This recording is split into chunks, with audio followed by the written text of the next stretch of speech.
All right, guys, Clint from the Doorway too, hanging out with John from I think it's Wreche, is the way it's pronounced. So I want to make sure Yes. that I want to make sure that it's not some special fancy way of saying it or anything. Cool.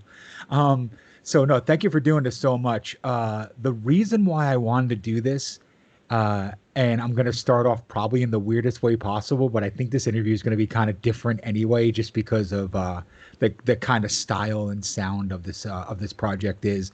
There's a band that I loved for years called Profanum, and they are on Pagan Records.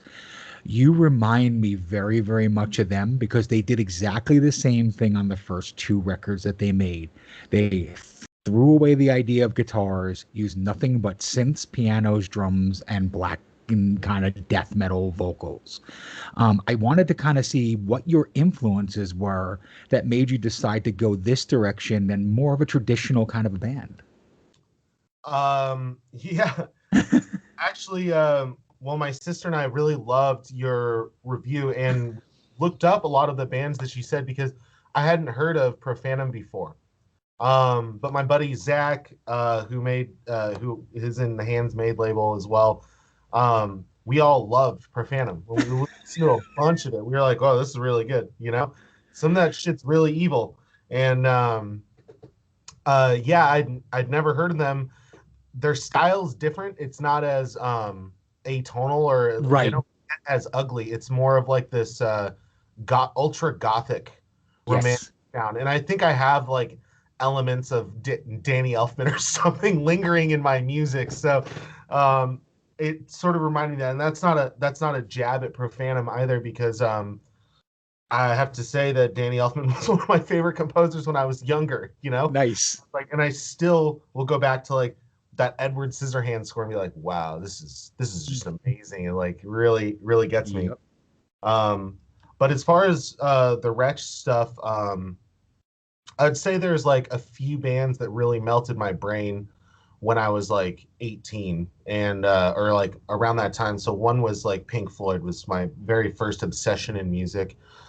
Every single album, the psychedelic stuff. I have just a backlog of like really shitty songs I made emulating like psychedelic era Pink Floyd. And then this band Hella from Sacramento. I don't know if you've ever heard of that band. Never. The drummer Zach Hill from Death Grips, that was like his first sort of big underground band, and it was just him and this guy Spencer Seam playing guitar, and it's really mathy, but the patterns, like he sounds like a freight train moving on the drum set. It's like abstract, angular, like violent shit. And I didn't know you could do that with music until I saw Hella. Mm. I was like, okay, you can do two-man things, and so it just moved from there. And I've always really been into classical music, and for this album in particular, I was reading a lot of like Beethoven scores, Chopin scores, and Scriabin, and listening to lots and lots of classical composers, actually from like the classical era all the way through to like modern, like Hmm. Sofia Gubaldolina, all that stuff. Cool. So yeah, so I'm probably gonna throw a bunch of band names being that I'm an old fart, and I love a lot of like very diverse music. I'm 48, man. I've been recording, making music, reviewing music for, 30 years. So if you've not heard of these bands before, maybe listen to them because I think you may be a big fan of these, if not influenced by them. But Yeah. anyway, so I'm of course, the obvious is yes, there's a similarity to botanist, okay, just kind of in the atmosphere that you do. And I understand that, but that's not what I'm talking about. So there's two bands in particular that I really want to talk about that I don't know if you ever heard before, but again, not the same style, but very much like brothers or kinship in what you're doing, where it's kind of manic, frantic. It adds jazz elements. It adds really kind of, as you said, math rock, progressive kind of vibes too. So there's a band called Devil Doll from Hungary. Um, and you remind me of that very, very much. He's very much kind of an orchestral avant-garde kind of rock guy. But you should definitely check him out if you've not heard it. And I don't know if you like old Swans at all, but like, man, like I swear to God, yeah, you've been influenced by Michael Gira in ways that I've not heard many before. Okay, yeah. I'm not like deeply into Swans, but I have listened to them and I was like, okay, this is like right down my alley of music, Yeah, you know. But it never turned into an obsession. So maybe now I'll like dig it back up and go deeply into it. And Devil Doll has been recommended to me before as well. I listened to some of that. So I was like, okay, I see. cool. And I'm glad you're not making the main like relationship because everyone else seems to like relate it to Botanist, and that guy's from the same place as me. He's in the Bay Area too. Yeah, I went to his show at the Golden Bowl and I watched him. It's a lot different. That guy has more of a taste for like pretty atmospheres, yeah. um, and he doesn't. In some ways, I don't know. I think I like to get a lot dirtier and a lot more like evil with some of the shit that I make than that guy will. Yeah, absolutely. No, I'm totally with you on that. And then the other side of the music, I kind of want to take some time and speak with you with, because I don't think anybody in any interview has really talked about it yet, or in any reviews that I've seen, is there's a strong electro-industrial vibe to what you're doing. And I don't know if it's just random, like kind of mixed in because you're using the synths, and it's just an element, but like, man, there's like Neubauten and like early Skinny Puppy feelings that are in your music that I always thought Skinny Puppy was the most black metal electronic band I've ever heard in my life. So like I don't know if you've ever listened to those kind of bands or if like industrial or electronic music kind of ebbs and flows into the music. Talk a little bit about that for me. Okay. Yeah, I think possibly some of this electronic stuff came from my sister, who Okay. has a project, Leandro, and she's very into like all sorts of electronic music, but she turned me on to like minimalist techno. This guy I really liked was Stefan Botzen. Yeah. I was like, that one album, it's like pinkish with like all these like wires on it. Uh-huh. Oh my God, that album's mind blowing. And I think also what helped me was getting a synth for the first time. Like 3 years ago, I bought a System 8 synth, and I was Mm. like, "Well, this is incredible." And I think all the stuff from like Pink Floyd or anything like that came through in the music. I have to cite like one example where I know they included some industrial elements was that Dodecahedron album that came out, Mm-hmm. Quintessence. The ending of like that third or second song, they have like the worst, most grinding, crushing industrial sounds in there. Um, okay, so then there's all that, and then you look at bands that are like one man black metal bands.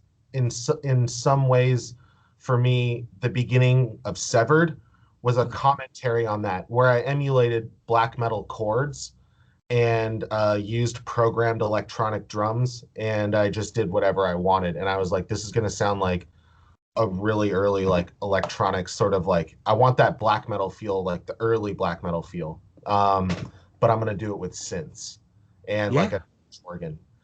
And so that was sort of the inspiration on that. In Agony, the that like fridge sound that comes in at the beginning, I just love texture. So I'm messing around constantly with like synth textures and patches in here. Very cool. No, awesome. Yeah, so I was gonna say like there is kind of that early kind of industrial black metal vibe on a couple of tracks. And I was gonna say I was gonna probably give you more typical references like there's very mysticum kind of elements in it to me at times where the drums are purposefully industrial sounding almost like it's not like a human being could actually play them, but it works really well with what you're doing. So Oh, well, okay, yeah, this is something I noticed in your in the video review is that I played the drums on all the tracks except Severed. yep. So they were all live performed, but I guess maybe the production that I put on them was like in a lot of ways like a harsher production. Like there's a lot of treble Hmm. the way I did it to make it sound more angular or violent. Yeah, absolutely. And the reason why my reviews like that is I don't look at anything beforehand. I literally just go, I listen to the record 3 or 4 times and then I just go with what I feel because I hate like looking at other people's reviews or other people's information because it really kind of influences me in ways that I don't want to talk about a review like that. So later on I saw Okay. that you did I later on I saw you did all the drums. Um So I want to talk about the vocals a bit for a minute because they're really special to me. And there's a couple of bands vocally that I want to kind of talk about that relate to me. I don't know if I talked about it in the review or not, but these are a couple of bands that like I think you're not emulating, but you're taking it to the next level of what they're doing. So one of them is Dionychus. Another one is Bethlehem. And there's a band called Silencer. They only put one record out. But if you listen to the vocalist of this band Silencer, he literally sounds like he's having a mental breakdown when he's singing. Um, and that's what your vocals totally remind me of. It's this place of nightmares, but yet complete calm at the same time. And were your vocals specifically done? Because the thing is the EP and this record, they're very similar in a lot of ways. I just think that you've grown on the new record a little more texturally and a little you've gotten a little more avant-garde. But you can listen to both records and hear them. But vocally, was there a specific feeling or like vibe that you were looking for on those kind of vocals? Yeah. Well, thank you. And yeah, the first thing for me was it all starts with the lyrics or poems that I'm writing. And I wanted those to be more evocative and also more overt than what was on the 2017 album. I felt that at that age I was still trying to write poetry that was like it was like a fucking maze, and I didn't want people to have to sort through this like block of words that I wrote to find this transcendent like meaning in my poem. So really what I wanted was some upfront shit without being like cheesy or hopefully or anything like that. So and I wanted to talk about issues like on Scared, so I'm talking about like wealth and equality and God. Mm-hmm. I picked a fight with God on this album, and I have a very close friend, and she is Christian, but also a Russian intellectual history professor. So that seems like Okay. on to me. But she found like a lot of beauty in the lyrics and a lot of optimism, whereas I see a lot of negativity in it. But there is hope also. I don't know. I guess they're existentialist themes, questioning whether or not God is there, or if God is even the God that I'm like conceiving Yeah. of, or as God, or something like that. So with those poems, that's kind of where it came from. And I wanted the vocals to be more prominent. I wanted them to be more interwoven than the 2017 album. Mm. No, Um, perfect. and the guys that I really liked, you ever heard of that band Gaza? Yeah. Okay, yeah, that one, the second album they put out with the horns, they even had some like Modest Mouse sounding parts like in that album too. Very Just much. amazing album. I love lyrics like that hardcore metal vibe. So like I was really obsessed with Converge for a very long time, especially that like Jane Doe record and Yeah. the You Fail Me. Like I Okay. those records on repeat forever. I really love Jacob Bannon's vocals. And I think part of it is modeled after that. But if you look at bands nowadays that I'm listening to, like this one band I found this year, Carcinoma, Okay. um, that sounds like someone is having a fucking aneurysm. And to me, like it's something to strive for in my vocals. Overall, though, like what I'm looking for is a natural sound, Hmm. not like a low growl. I mean, I don't even know if I can do that type of screaming. That takes a different kind of training. I wanted something that sounded like, yeah, I was having a meltdown, like completely unhinged. Cool. And And it in came my own. across that way. Okay, cool. Oh, that's great. Yeah. Yeah, I wanted the despair, the anger, the rage, the sadness, like what I observe, what I feel in the world to come through in that and make it more upfront than that first album. Cool. Awesome. Yeah. No, no, no. Uh, That's great. That's absolutely cool. What I was gonna say is so I have a really good friend at work. We both run teams in this IT call center that we run in, and ironically like the same exact kind of music, like really underground, weird, extreme stuff. And you never find that in this kind of world. So like I played him your record after I said, hey man, check this out. I'm gonna review this and I'm gonna interview this guy. Tell me what you think about the band. And he gave me one of the greatest references that I've ever heard in my life. And I want to give it to you because I think it should be a tag for for Wretch. All right. He said to me, "This is what mental illness sounds like if it was put on vinyl." Wow. Wow. And I thought that was like the best kind of description of what you do. It truly is like it is the most controlled chaos that I've ever heard in my life. And like Awesome. yeah, like, but it works really well because, again, like you said, there is this melody and odd harmony on it, as well as total just mental breakdowns at times. Like, and I wanted to touch on the religion thing because the cool thing about you versus other black metal bands is you're absolutely right. You said it in a way that I was going to say it too, which was kind of funny. You have this war on religion. It's not so much God. It is on the principles of all religions. Like, prove to me that there should be this, and why is there so much suffering if there is? Yeah. And I love that. So if you could talk a little bit more about the theme of All My Dreams Came True, so my audience could kind of know a little bit better of like what the actual story or the ideas of the record are. Yeah, I guess if we're taking the religious thread out of this album and out of the poems that I'd written and relating it to the title, my shit, I've been on repeat. My sister's like in the kitchen making food right now. I've just been on repeat about these like fucking ideas I've got. But she has the same feeling. Her newest album is about mental illness as well, and even more so than mine. Way more. That was like probably a side note or an observation that you could make about it, but wasn't the main focus of what I was doing. But yeah, with All My Dreams Came True, and you know, living in you're in Phoenix. Yeah. Okay. Well, I don't know how red it is down there, but I've been on tour before, gone through the middle of the country. It was just like watching. We have this 24-hour news cycle that is like deadening and like oppressive, and we're always like absorbing this new information.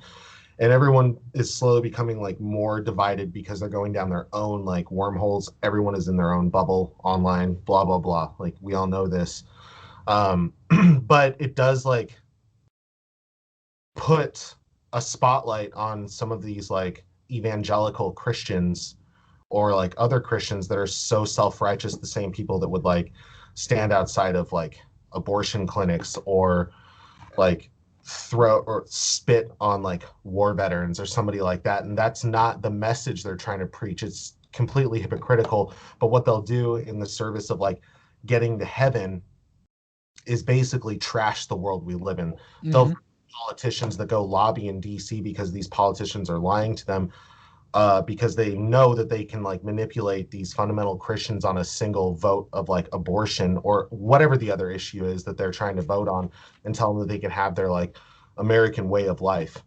And so what that causes is like all these people rally up, these politicians go into DC and like cut healthcare for everybody else, and you have like thousands of people dying because of laws that they're putting into place. Just so hypocritical. And what I sort of distilled from that is that there we have people, or even they don't even have to be Christians, but at some point everybody's living just for the next life, thinking that their dreams will come true later. And I'm Yeah. saying, like, if there is a heaven, if there is a hell, and this is where, you know, the denial of like maybe a God comes in, or at least whatever God that like religion wants to push on you, is that there is no heaven and hell. And if there was, it would be here, right here on earth. So don't like trash this place. So in fact, every day that I wake up, all my dreams came true, whether or not like in the higher sense they did, whether or not I climbed the mountain like Sisyphus or whatever. Yeah. So in some ways it's a sarcastic title, like All My Dreams Came True, with like a smirk.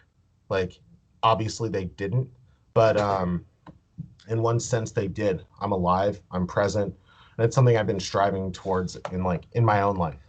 It's not to like exist merely for tomorrow, but to like live in the moment now. Cool. No, awesome. I'm gonna reference on it for a second too, because I like what you said. I do the same thing. You know what? Over the last 30 years, I've made a dozen records and I've had thousands of people listen to them. And that is success to me. And that's the problem today is people don't find that success. I would rather have 100 people vibe and gel with what I'm doing and understand what I'm doing. And I mean, dude, I'm going to be 50 in 2 years. And I literally still get the respect. I mean, I'm putting 2 records out this year on a label in the UK. You know, if you had told me, if you had told 17-year-old Clint he was going to get to work with a dozen record labels, he'd tell you bullshit. Like the same kind of thing. Like, but yeah, you have to understand success is what you make of it. And that's why I'm going to kind of go into this next step with you right now and Okay. talk about like, I love the fact that you do your own label. I do my own label as well too. All right. That you like that you didn't wait for somebody to come and offer you the treasure chest of gold. So I kind of want to ask you like, being a DIY guy, what are the most successful things you feel and what are the biggest struggles you feel? Um, yeah, I guess doing everything DIY. I do work with Jacob from Acevale Winter Productions. He put out the cassettes this time around. And then Andy Barker from Fragile Branch put out the CDs and the cassettes for the first album. But I couldn't find anyone to throw down on those vinyl records. So Yeah. I do that myself. And I'm doing it myself this time. And it's like $5,000 up front. I probably have like 15 or 20 orders right now. And I got more than that to like break even. The way I look at it though is like, uh you know, it's what I chose to do with my life. It's my artwork, and I have full control over the artwork. I'm sure I would have full control over the design if I went with a label that wanted to put it out. I couldn't find anybody. um but I guess like the hardest part about it is like constantly fronting the cost of your own work. I didn't have anybody to pay for the studio. I actually play on the street for a living. I busk with my piano around the Bay Area. I've been doing that for over 10 years now. Nice. That's how I pay for all these projects. Another really hard thing is like I decided to put the inserts for the vinyl in these black envelopes with wax seals. And you ever tried to tear a wax seal off an envelope? You like mangle the whole Yep. fucking thing. And I'm like, these people are gonna pay like $30 for this special vinyl I decided to do, and their whole thing's gonna get torn up and look like trash. So my sister and I went down to like Michael's to get like Yeah. some cord so that I could put like cord underneath the wax seal so you could tear this cord and like get the inserts out. So it's just a lot of little things like that. Nice. Um, I learned how to, print my own sheet music and all that. So it's difficult. I'm dealing with guys that run like big factories, like the CD factory or the vinyl factory or all this, and trying to navigate in that world when you don't know anybody was pretty difficult. But now it's like, okay, I have a guy for printing sheet music books. I have a guy for my vinyls. I have a guy for the CDs, and everybody should be going through NAC for cassette tapes. That's a no-brainer. Nice. No, Yeah. yeah. I Uh, don't disagree. the audio is the best. So yeah, I guess, and the label thing too, we started with Zach Caston and my sister Crosby Morgan, as Handsmade. And we're putting out, her record, my records, Zach's films, other people's photography and stuff. So we kind of made like an Oakland collective. Very cool. Awesome. But yeah, as far as the submitting the record to places, I mean, I did the first round I submitted in 2017. I submitted that album to like 30 different labels, and almost all of them didn't get back to me, and other ones that did, like Gilead Media, said that it's not something that he's interested in putting, it doesn't fit on his label. And I was like, okay, well, whatever. The Flenser guy didn't really respond. I said, hey, what's going on with this? And he's like, well, it's not something I'd rather put out. Reminds me of Botanist. And I was like, all right. Uh, yeah, I heard back from some places. I had like a little quick argument with that guy from Debbie Mirror Morty Productions. because he gave me a form response and I was infuriated. I didn't know how it worked, honestly. So I was the one misstepping in that interaction where he sent back like a form response and I was like, hey, fuck you. I read your website. You're talking about like high art and all this, like, fart smelling stuff. And then here you are handing out form responses and you make your living off other people's art. And that, of course, offended him. And so I don't think that one will ever happen for me. Instantly. I don't know. I have sometimes a propensity to just go off, but I don't know. Doing it yourself is fine. I'm okay with it. Cool. No, that's really funny. So I'm gonna kind of give you a simple story about my life too, so you can have the same feeling of understanding. So I Yeah. literally signed. I do like harsh noise, power electronics, and doom metal. That's kind of the stuff that I do.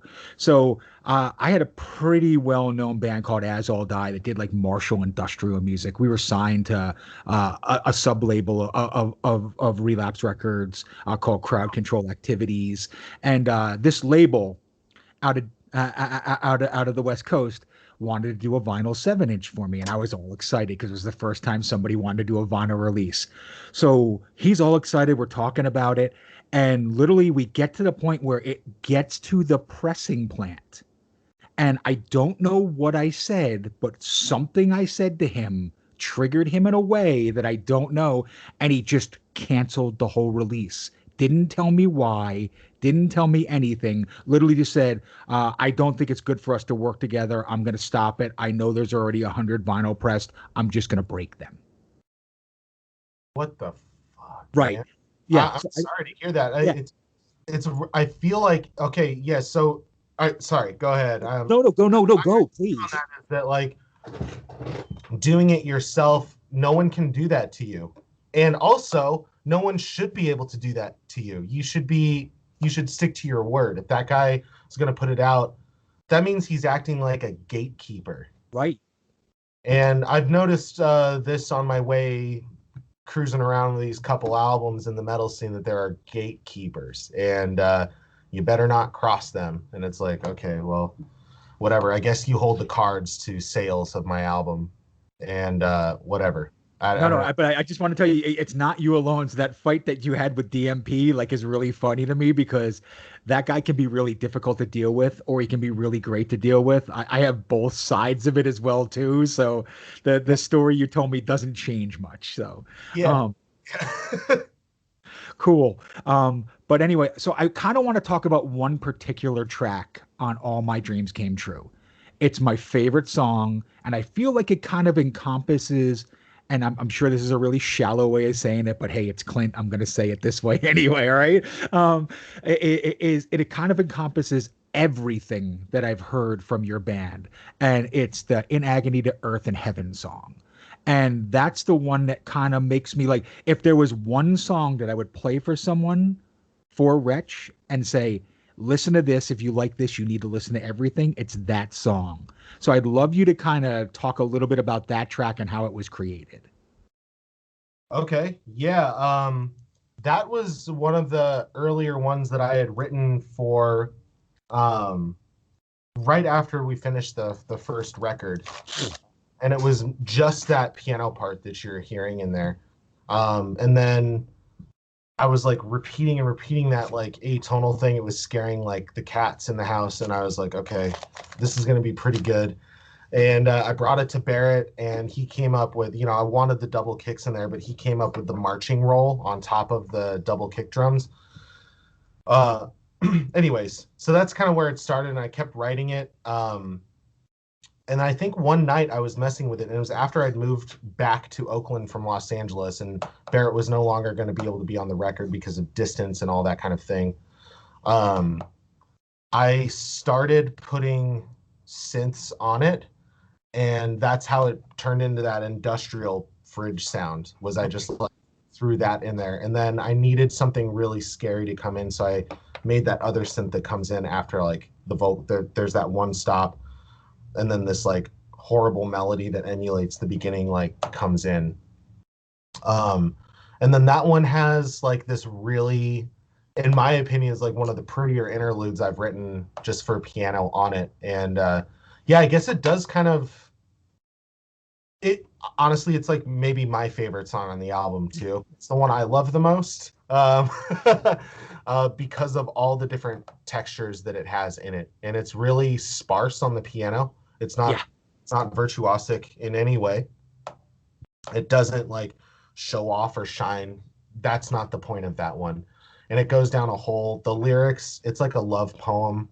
I don't Mm. know, everything about it. Yeah, there's like horror, there's gothic, there's like heaviness in it. At the end, I call that little synth that comes in at the end that's like so heavy and deep. I Yeah. call it the sword. Like, and I was like, oh, this is cool, you know. um Nice. so yeah, I think it does have aspects of like all the different things in Wretch. I guess you're kind of right about that assessment. It has the electronic vibe to it. It has that. It has the piano in there. It has the solo piano interlude, and the vocals I think are the most terrifying of any of the ones I did on the record on that album. So I was using. That's what drew me to it, man, was those vocals. Those vocals are just so out there. Yeah. Yeah, I love that. Like I was running them through a delay. I was looking for something akin to like whatever the Beatles would use, that like Mm, delay. And I was like, I need that, but I need to like scream into like a slapback delay. very cool. Um, so I kind of want to go back to something that we talked about a little bit earlier. It's just kind of a good time in my head to be able to do it. So you talked about like Mozart and Chopin and stuff like that. To me, they were the black metal artists of their days. And the reason why I say that is they wrote the scary music, they wrote the uncomfortable music, they wrote the music that other people were afraid to do.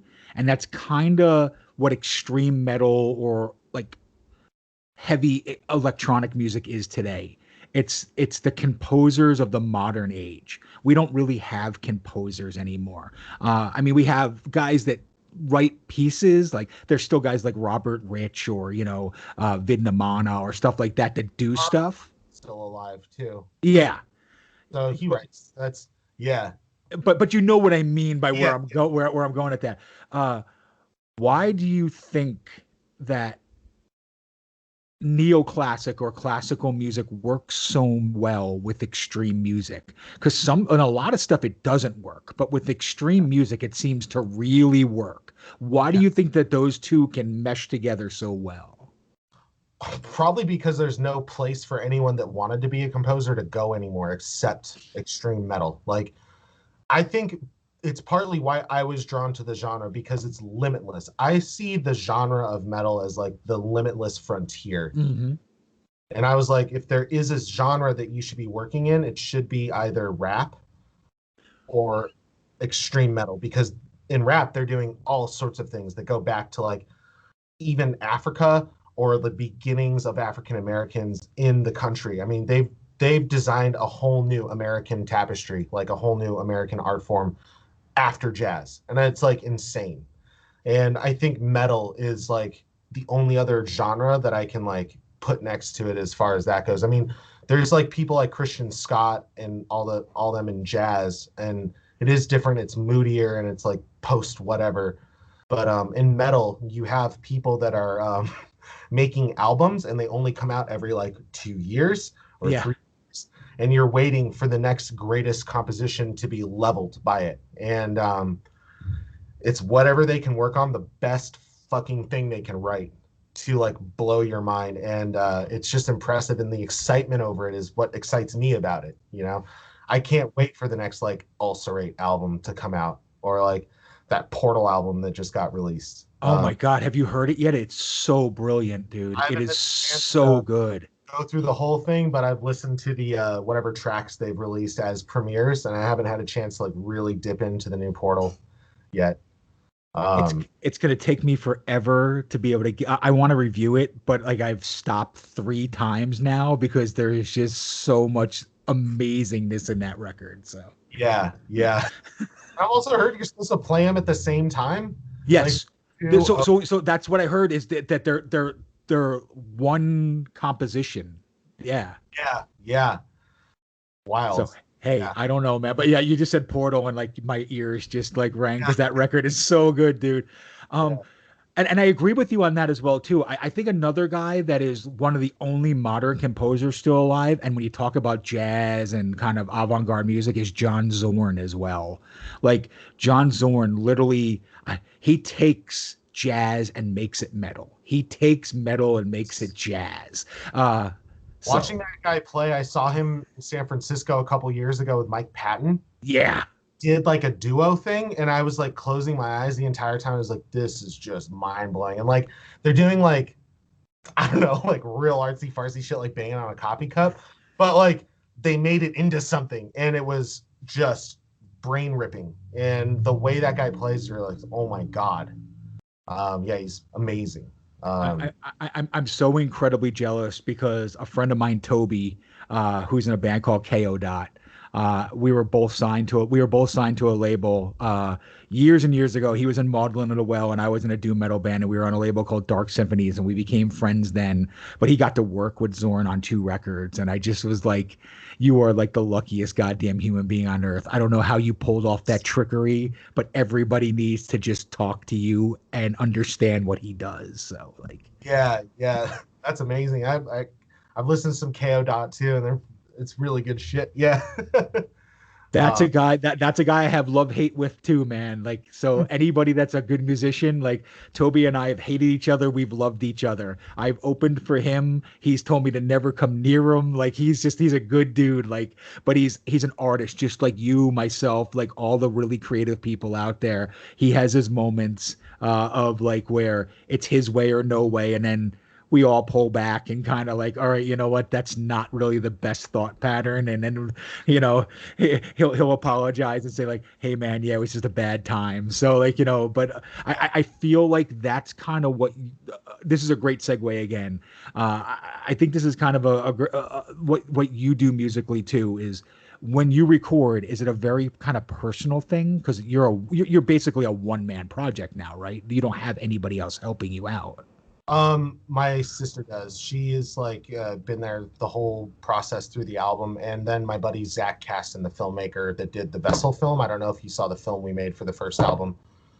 He's the director of that, and he was in here every week with me, listening to every goddamn iteration of these songs over the past 4 years that I was doing. So that Right. was really helpful to have him there. But he's more into the rap or hip hop realm of Mhm. things. So he turned me on to a lot of things too, I think, which influenced like the electronic elements of the album. Um, but my sister was there, and she helped me record the drums for Oh, it, which I almost, there was a almost like huge mental breakdowns when we were doing that because it was just 10 days straight. I rented out like an airplane hangar in West Oakland, and she manned the computer and everything while I did take after take of the drums to get them right. Um, so that was really helpful. The rest of it, yeah, is a very personal process. The piano parts, I mean, that LaFleur too. I dealt with like injuries because of those pieces. I had some tendonitis in my right elbow and some carpal tunnel from like over practice and overwork. I would go and play on the street for 7 hours straight, 2 days in a row, and then at like the next 5 days, I would be practicing right mm. at home for 7 or 8 hours. And I overworked myself trying to get this album recorded. And in that sense, it was like I never knew if it was done or not. And at some point, you just abandon it. You're like, this is as good as it's gonna get. This is all I am. I'm not anything better than this. So that was sort of I, the process. I feel you, man. I feel you in more ways than you know. Um, so I guess the next thing I kind of want to ask is, and I asked this in a lot of interviews, and I just love to kind of get feedback from everybody with different ideas and thoughts. So let's say the new record's just been done. It's the very first time you've listened to it, and you have somebody that's never heard your band before. How would you describe this record to someone that's never heard your band before? I would tell them it's like seeing a new color for the first time, and it's also an interstellar meltdown. Wow. All right. So No, that sounds really cocky, but no. I don't think that it would. I don't know if it conjures obviously a lot of different references out of people. I've heard so many different bands it's related to. But at the same time, I think it's hopefully its own thing, or at least like within my own little niche in metal, I've said something, you know. Cool. No, that's awesome. New color. That's something new. I've never heard that before. That's cool. Um, uh, so I want to ask you on your opinion. So if you had to make a decision, I'm not asking for any gray area here. I really just want to know which side you feel like your music more aligns to.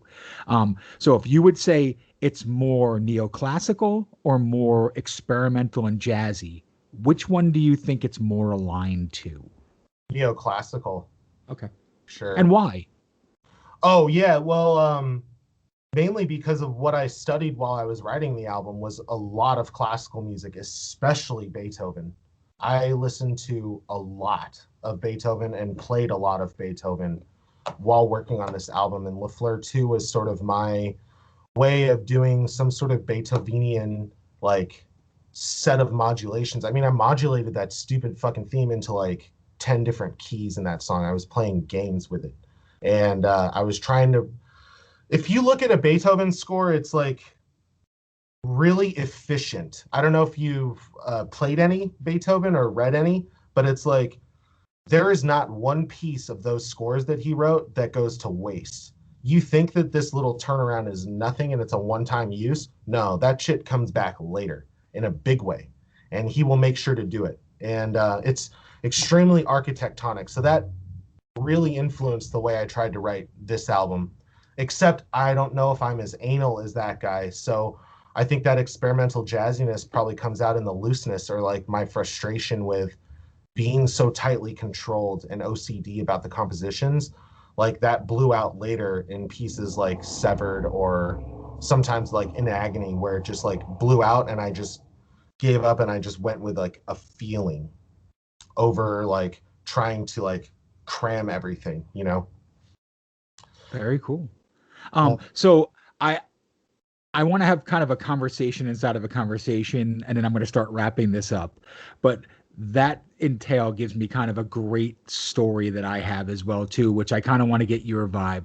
I don't know if you know the band Sabotage at all, or if you know like Trans-Siberian Orchestra or anything like that. yeah, All right, okay. so John Oliva, who is the keyboard player vocalist for Sabotage, and he wrote the entire first Trans-Siberian Orchestra composition with Paul. Uh, so he lives in Tampa, Florida. That's where me and my musical partner work, record. We've literally hung out with him, talked to him. He is a classical musician that plays heavy metal. Okay. And he said the same thing to me, which is really funny. He said that Beethoven never wasted a note. He literally said the same thing to me. He Yeah. literally like he came to the point. He said, "You want to listen to music and you want to find out how to be the best musician possible." He said it just like this to me, and he gave me three names. He said, "You listen to Beethoven, you listen to Sun Ra for jazz," and he goes, "You listen to anything that Neil Young has recorded." This is this is what he tells me. He goes, "You listen to those three things, you will have music theory." Because those are the three genres of music that he said that those folks have never made bad music. Not one bad record. Whether I agree with them or not, that's what he said to me. So I kind of wanted to ask you in that, if there were three artists that you would say have been most influential to you and kind of opened up the doors for you to do what you did, what three artists would those be? Yeah, I'd have to say Beethoven is one amongst all the other classical composers. I don't want to be this like Beethoven head because I know he just gets his name gets passed around so much, but honestly, you look at those scores and you're like, this is unbelievable. I can, read and play some Chopin. I'm like, okay, this is wonderful. Or like, I listen to Scriabin, has this like mysticism to it, and it's one of my favorite things. I tried to emulate that on one of the pieces that right Lafleur one. I was like doing a Vers la Flamme sound, and like, yeah. So Beethoven is one of them. And I would say Hella in that moment when I was like 18, like really broke my mind open. Listening to Zach Hill play the drums opened up a world of music for me. Um, and then, yeah, probably Pink Floyd because of the Cool. texture. That had been ingrained in me since I was like 14 when I started listening to that. For 4 years, I just only pretty much listened to Pink Floyd and other classic rock bands, but Pink Floyd was the one. Yeah. Cool. Awesome. So the last question I'm going to kind of have for you is is there anything that you want to do with Wretch that you have not been able to compose or create yet? Yeah, I wish I was a better piano player because I think I could write better piano pieces if I had like more command of my hands. Um, so there's always that aspect of it. I think with this next Wretch album, what I am working on right now is like something that I haven't done with this project yet, and there's hints of it in like In Agony and Severed, and I'm going to use those synths a little bit more on this next thing. So that's kind of where I think this is going, at least for the time being. And also in Severed, that whole back half that I played with Barrett, where he's on it, that was an improvisation. And so I'm looking at ways to include a lot more improvisation into the project and hopefully still make it work and feel tightly composed. So I don't know how I'm going to do that. I have like quite a few ideas so far as to how this is going to be executed, but that's kind of like what I haven't done yet and where I want to go. And there's only like a smattering of it on this last album. Very cool. So I'm going to give you the last couple minutes of this to kind of talk about the project, anything that's upcoming, anything that you want to speak about. Just it's going to be your soapbox now for the next couple minutes. Okay. Well, yeah, I first off want to just say I appreciate all the support from like you, Clint, and like reviewing this album, interviewing me, and all the support from other people that decided to review it, and then all the people that have been listening to it and giving it a shot. I know it's not your standard black metal or metal fare, and I think that I'm really happy because this genre is a place where you can do something a little bit, you know, outside the box, or at least people are striving to always do outside the box with it. And you have enough listeners in the world that are willing to accept it and give it a shot. So that really helps me out. And then seeing the results of this album come out, I'm like, okay, you know, I'm not famous or anything, but there were a lot of people willing to click on that link to see like what this was all about. And part of that is to me is the spirit of like being in this genre, is that people are willing to do that, and it excites me. I'm happy about it. um I'm excited to keep releasing more material. Cool. Would you ever want to play live with this? Yeah, so that's another thing that I'm working on. I got I got one of these things the other day. Yes. I have to learn what that means, and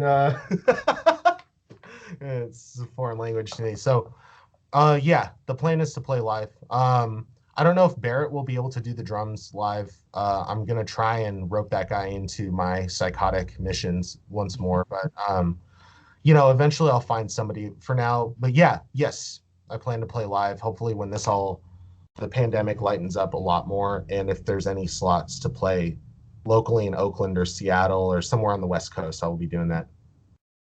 I wish you the best, man. Shows just started happening here again, so it's kind of a really nice thing. Like, Yeah, I actually got a couple of shows I'm going to be able to go see in July, and I'm not really sure what's going on anymore because like it's yeah, been so long, and I got offered to play a show, and I was like, man, it's been a year and a half since I've done anything like that, so I don't want to be the first sucker on the stage, like that's what I said to him, and he's like, no, I totally understand, but no, if you ever play live, man, I will absolutely be there because I want to see it. Like, I think you make some of the more interesting music that I've heard in the last few years. So, John, thank you so much for doing this. I really do appreciate it. I will put links down to your Bandcamp and stuff so people can buy more than 15 or 20 copies of that vinyl for you. awesome. Well, thanks so much, Clint, and I'm really sorry about waking up late today. It's all good, buddy. Uh, yeah, I appreciate it. very much. Thank you. Thank Not you. a problem. Thank you again. And again, Clint from the doorway too, hanging out with John. You have a good weekend, buddy. All right. You too. All right. Bye, Clint.